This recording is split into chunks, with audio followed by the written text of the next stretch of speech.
குணம். பிரவீன் ஒரு நாள் ஆட்சியர்கிட்ட கிண்ணமாக அடி வாங்கிட்டு, நான் இனி மியூசிக் பாடத்துக்கு மாறப்போறேன் என்று மனதிற்குள் எண்ணியபடி ஆசிட் கிழித்து எடுத்தான். நடந்து செல்லும் போது லக்ஷன் அவனை கண்டு, என்னடா கிண்ணம் பழுகுண்டு மாறி வீங்கி இருக்குது. பிரவீன், டே சும்மா இருடா, நானே வெளியில் என்றான். லக்ஷன், ஓ, யாழ்ப்பாணம் இந்து கல்லூரியிலே முதலாக சாராயத்தை குடித்த பிரவீன் என்ற போது பிரவீனின் முகம் சிவந்தது. லக்ஷன், இப்போது பிரவீன் உங்களுக்கு பிரவீன் சாராயத்துக்கு ரிவ்யூ சொல்வார். பிரவீனின் முகம் நல்லா தண்ணி படஸ் மாதிரி மாறி போச்சு. பிரவீன் லக்ஷனை திருத்தினார். பிரவீனின் காட்சத்தை தீப்பற்றியது.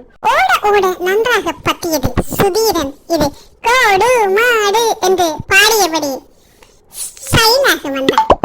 பிரவீன் தீயை சுதீரனுக்கு கொடுத்தார். இருவரும் ஐயோ என்று ஓடினர். பிரவீன் போஸ்ட் கம்பத்தில் மோதினான். பிரவீன் போஸ்ட் கம்பத்தை கட்டி பிடித்தபடி வயரை இழுத்தான். கரண்டு அடிச்சு கெட்டிச்சு. சுதீரன் பிரவீனை காப்பாற்ற கை கொடுத்தான். கரண்டு பாசாகி பறந்தான். பறந்தது மட்டுமல்ல, பிரவீனையும் இழுத்து சென்றான். இருவரும் பறந்து போய் ஒரு இலவச கண் செக் பண்ணும் இடத்திற்கு வந்தனர். இப்படியாவது நல்ல சகுனம் நிகழ்ந்தது. இருவரும் உள்ளே சென்றனர். அங்கே ஒரு கண்டக்டர் இருந்தார். அவர் ஒரு மார்க்கமாக இருந்தார். பிரவீன் கதிரையில் அமர்ந்தார். டாக்டர் பிரவீனை உலகத்திலேயே முதல்ல கண் செக்கப் எங்க நடந்தது தம்பி என்றான். பிரவீன் மண்டையில இல்லாத மூளையை போட்டு யோசிச்சு சொன்னான். தெரியல என்று சுதீரன், ஏண்டா இல்லாத மூளையை குழப்பற என்றான். டாக்டர் கண்ணிலே என்றார். சுதீரனுக்கு டாக்டர் என்று சிரித்தது. பிரவீன் கோபமடைந்தான். பக்கத்தில் இருந்த மீசையில் குத்தினான். டாக்டர் செக்கப் தொடங்குவாமா என்று பிரவீனின் கைகால் கவட்டி என்று ஒன்றும்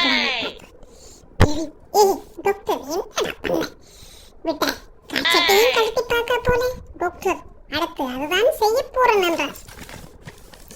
பிரவீன் டே என்றான். டாக்டர் சரி அழாத, நான் ஒன்னும் கண்டுபிடிச்சிட்டேன், உனக்கு கண் தெரியும் என்றார். எனக்கு எப்பவோ தெரியும் போடா என்று சுதீரனையும் சீக்கப் பண்ணுடா என்றார். சுதீரன் அலறி எடுத்து ஓடினான். இருவரும் வெளியே நடந்து சென்றனர். பிரவீன் டே மேலே வெள்ளக்காக்கா என்றான். சுதீரன் டே எனக்கு தெரியும், வெள்ளக்காக்காவா உங்க தாத்தாவை கண்டுபிடிச்சது என்றான். பிரவீன் டே உன் மண்டையில காக்காப்பி விழப்போகுது என்றான். சுதீரன் போடா, உன்னை நம்ப மாட்டான் என்று முடிக்க மண்டையில காக்காப்பி பிரவீன் ஆ சொன்னான். கேட்கணும் என்றான். பிரவீன் நாக்கை காட்டி நக்கலடிக்க சுதீரன் தலையிலிருந்து பீ பிரவீனின் நாக்கை பூசினான். பிரவீன் ஷீ பூ என்று துப்பினான்.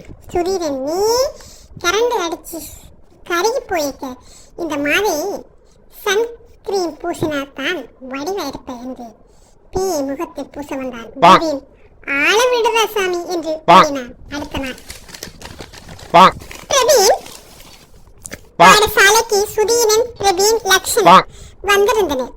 பிரவீன் மியூசிக் பாடத்திற்கு மாறுவதற்கு ஆர்ட்ஸ்கிட்ட சைன் வாங்க வேண்டும். ஆர்ட்ஸ் பாடம் தொடங்கியது. பிரவீன் ஆர்ட்ஸருக்கு கடிதத்தை காட்டினான். சார் சிரிச்சு போட்டு பிரவீனை முறைத்து பார்த்தார். சார் லக்ஷனிடம் கடிதத்தை கொடு, சத்தமாக வாசிக்க சொன்னார். அது பிரவீன் துப்புக்கட்ட வீதி, கண்டுபிடித்த நகரம் உலகம், அன்பே இல்லாத ஆட்டுவாட்டியை. என்ன நீங்க கீரை சொன்னீங்க, ஆனா நான் வாயா கீராம ஒரு மனுஷனை கீறினேன். அதுக்கு இது என்ன நாய்க்கு வாய காணல என்று சொன்னீங்க. நான் கீறின மனுஷனையே நாய் மாதிரி இருந்தா அதுதான் இந்த மூஞ்சிக்கு ஆட்டிருக்கும் சம்பந்தம் இல்லை. நான் போய் மியூசிக் சாணிய தப்புறேன். நன்றி சொல்லலாது இப்படிக்கு உன்னிட்ட படிச்சு நாசமா போன லூசு.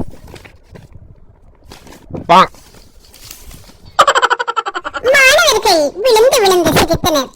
அந்த ஒரு ரிலீஃப் பாடம் வந்தது. பிரவீன் கோள்கள் எப்படி இருக்கும் என்று விளங்கப்படுத்தி அவன்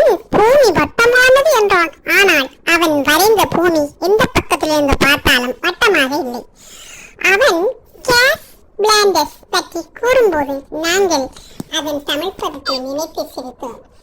கேஸ் என்றார் குசு, பிளேஞ்சஸ் என்றார் கோள்கள். இதைக் கொண்டு அவன் சொன்னதை உணருங்கள் மனமுங்கள். கேஸ் பிளேஞ்சஸ், கேஸ் ஆள் நிறைந்தது. அதில் பல வகையான கேஸ்கள் உள்ளன. அதை மணந்தால் நாம் இறந்து விடுவோம். அதில் கேஸ் புகை நிறைந்த புயல் அடிக்கும். கேஸ் உருவாகும் போது பெரிய ஒளி விடுவார். நடந்திருப்பீர்கள். லக்ஷனுக்கு விளங்கவில்லை சுதீரன் தமிழ் அர்த்தத்தை காதில் சொல்ல. லக்ஷன் பெரிதாக சிரித்தான். பிரவீன் பேப்பரை கசக்கி லக்ஷன் வாய்க்குள்ள ஒட்டிவிட்டு கோபமாக இருந்தான். அடுத்து லக்ஷன் பிரசன்டேஷன் செய்ய போனான். தேங்க்யூ பாட்டு வேணுமா? லக்ஷ்மி பிரசன்டேஷன் வேணுமா?